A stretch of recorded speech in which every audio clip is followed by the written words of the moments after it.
तमाम बड़ी बातें क्या रहीं इस वक्त जो प्रधानमंत्री ने संबोधन दिया है, आइए एक रुख उस तरफ करते हैं। तो प्रधानमंत्री ने कहा कि भारत जितना प्राचीन है भोजन को लेकर, उतनी ही प्राचीन हमारी मान्यताएं और अनुभव हैं, यानी कि हमारे अनुभव से कई लोग प्रेरणा लेते हैं। साथ ही प्रधानमंत्री ने कहा कि हमारे ग्रंथों में जब हम कृषि की बात करते हैं, उसके प्रति जो हमारा दृष्टिकोण है, पर्सपेक्टिव है, वो वैज्ञानिक है, यानी कि वो साइंटिफिक पर्सपेक्टिव है। जब हम बात करते हैं एग्रीकल्चर को लेकर, भारत में कृषि शिक्षा और अनुसंधान से जुड़ा एक मजबूत इकोसिस्टम है, यानी कि रिसर्च एंड डेवलपमेंट। और साथ ही साथ जब शिक्षा की बात करते हैं, कृषि में इसका इकोसिस्टम मजबूत है, सशक्त है। हम आज भी मौसम को ध्यान में रखकर खेती की योजना बनाते हैं ताकि ज़्यादा से ज़्यादा पैदावार हो, उत्पादकता है वो भी बढ़े। साथ ही प्रधानमंत्री ने इस पर भी रोशनी डाली कि भारत आज फूड सरप्लस वाला देश है, जो कि अपने आप में बेहद अहम है। खासतौर पर जब हम खेती की बात करते हैं, तमाम अन्य धानों को उगाने की बात करते हैं, उस लिहाज से भारत फूड सरप्लस देश है।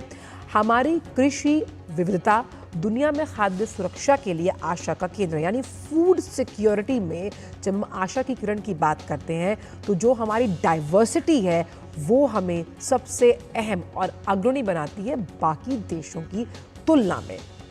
साथ ही प्रधानमंत्री ने कहा कि आज भारत वैश्विक खाद्य और पोषण समस्याओं का समाधान कर रहा है, यानी भारत को मल्टीलैटरल फोरम्स पर एक फैसिलिटेटर, प्रॉब्लम सॉल्वर के तौर पर देखा जा रहा है।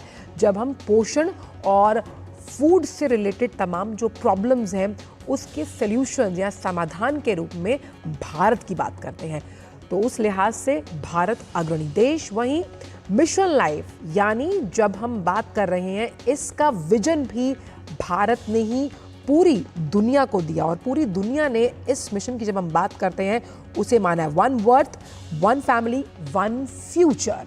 उसमें एक कड़ी के लिहाज से हम लगातार काम करते हुए मानव, पशु और पौधों को अलग अलग करके नहीं देखा जा सकता, यानी ये तीनों आपस में जुड़े हुए हैं। और इकोसिस्टम की हम कह सकते हैं उत्पादकता के लिए इन तीनों का आपस में जुड़ा होना बेहद ज़रूरी है। तो भारत में 90% छोटे किसान हैं, यानी अभी भी आधी से ज़्यादा अगर हम देखें 70% से ज़्यादा किसानी पर निर्भर है। और भारत जलवायु अनुकूल फसलों पर ध्यान केंद्रित कर रहा है, और इसका जिक्र इस बार जो बजट पेश किया गया 3.0 मोदी कार्यकाल का जो तीसरा जो कार्यकाल था, उसका जो बजट रहा, पहला पूर्ण बजट, उसमें क्लाइमेट रिजिलियंट फसलों को कैसे उगाया जाएगा। भारत का काला चावल सुपर फूड के रूप में उभरा है। सुपर फूड्स की श्रेणी में भारत ने लगातार जन जागरण किया, और काला चावल जो है वो सुपर फूड की श्रेणी में उभर कर सामने आ रहा है। मिलेट्स की अगर बात करें तो भारत सबसे बड़ा उत्पादक है। हमने देखा कि कई ऐसी जो तमाम वैश्विक कॉन्फ्रेंसेस होती हैं, वहाँ पर मिलेट्स को लेकर अलग से स्टॉल्स होते हैं, जिसका लुत्फ G20 में तमाम जो विदेशी डेलीगेट्स हैं उन्होंने उठाया। भारत अपनी सुपर फूड बास्केट को दुनिया के साथ साझा करना चाहता है। Food basket, that too super, और वो तमाम जो कि सब बैलेंस डाइट, यानी कि विटामिन्स और मिनरल से परिपूर्ण ऐसी फूड बास्केट को दुनिया के साथ साझा करना चाहता है भारत। और भारत ने पिछले दशक में खेती को नवीनतम तकनीक से जोड़ने का प्रयास किया। देखिए, फिनटेक क्रांति की जब हम बात करते हैं डिजिटल इंफ्रास्ट्रक्चर में, ऐसे ही ये क्रांति कैसे कृषि में गेम चेंजर साबित हुई है, कैसे नवीनतम तकनीक ने वन क्रॉप और मोर ड्रॉप से आगे उसको लेकर पहुंचाया है, इसका जिक्र प्रधानमंत्री ने किया। और मृदा स्वास्थ्य कार्ड, यानी कि सॉयल हेल्थ कार्ड, कि भाई आपकी मिट्टी की पोषकता क्या है, उसकी सेहत कैसी है, वो खेती और किसानी को सशक्त बना रहा है। और इससे उत्पादकता और पैदावार में बढ़ोतरी होती है, जिससे कि किसान जो थाली में हम खाना खाते हैं हम तक पहुंचता है, उसमें भी इजाफा होता है। भारत में 90 लाख हेक्टेयर कृषि भूमि सूक्ष्म सिंचाई से जुड़ी हुई है, और सिंचाई योजना को लेकर भी अगर हम देखते हैं, प्रधानमंत्री ने कई अलग अलग सब प्लान्स बनाए हैं, जिसका फायदा साफ तौर पर किसानों को मिलता हुआ। सोलर पंप्स है, कुसुम पंप योजना है, जिसके जरिए किसानों को फायदा होता है।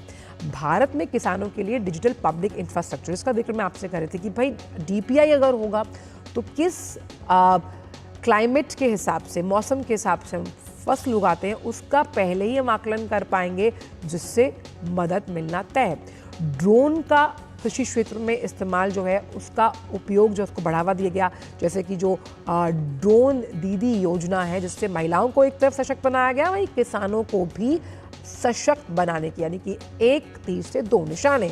भारत के सुधार की अगर हम बात करें तो वैश्विक खाद्य सुरक्षा को सशक्त बनाना है, यानी खुद की थाली में तो परोसना ही है, लेकिन कैसे वैश्विक पटल पर खाद्य सुरक्षा को और मजबूत बनाया जाएगा, उसका जिक्र भी प्रधानमंत्री ने इस मंच से आज साझा किया है।